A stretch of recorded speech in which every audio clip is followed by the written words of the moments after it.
Actually, they've destroyed currencies. It usually comes under conditions of war. We had an attack on our dollar in the 1970s, paying for guns and butter of the 60s.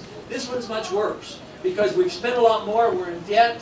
We don't have good jobs here anymore, and we owe foreigners so much money. So this condition is very bad. And today, the dollar was down again. Prices are up.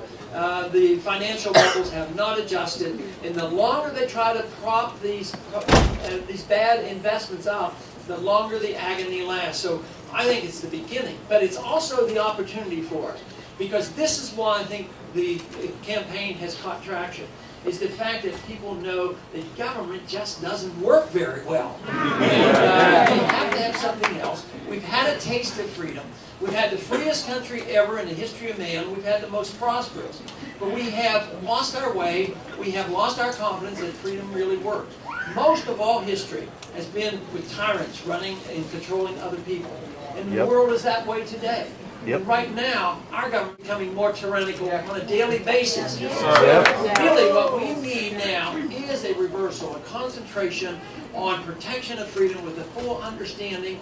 That's what we really want. But it does mean that if you want the control of your life and the control of your dollars, this means also that you have to be responsible for it, and you can't go to others. And we have to be self-reliant and not assume somebody else is going to take care of us.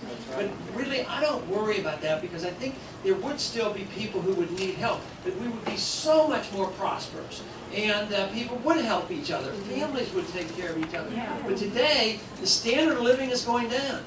Truly, when you destroy money, you destroy the middle class. This is why the middle class is suffering. At the same time, you still see that Wall Street passes out at the end of the year $38 billion worth of bonuses in the mess that they've created. Revolution! Revolution!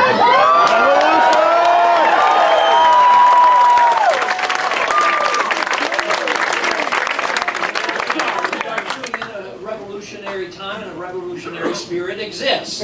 But what we have to keep our eye on is the fact that we had an initiation of a revolution, and it has lost its way, and we have to regenerate the enthusiasm for the revolution that emphasized liberty.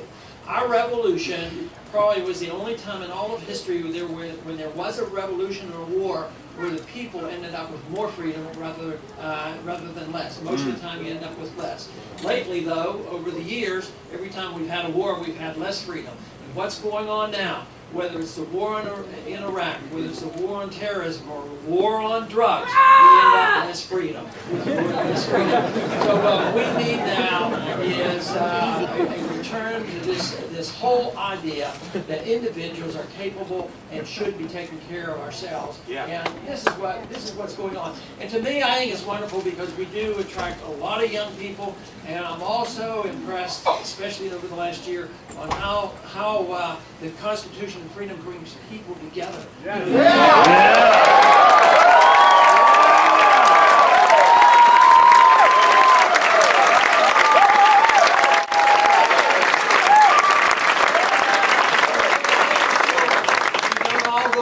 We look different, but we come together. What we have today is very divisive. Socialism and fascism and welfareism, when the government controls everything, we have to fight over everything that happens, because they take the money and they get control.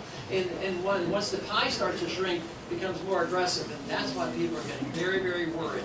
So the answer can be found. It can be found very easy. It can be found in freedom. And one thing I have discovered in this last year, freedom is popular.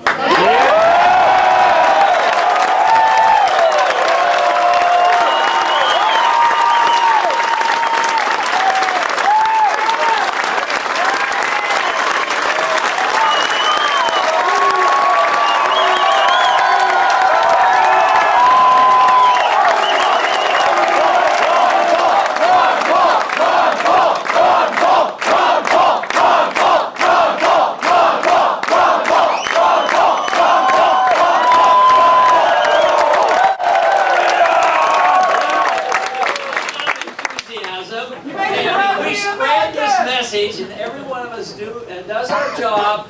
Let me tell you, we can't lose. We can win. And I thank you very much.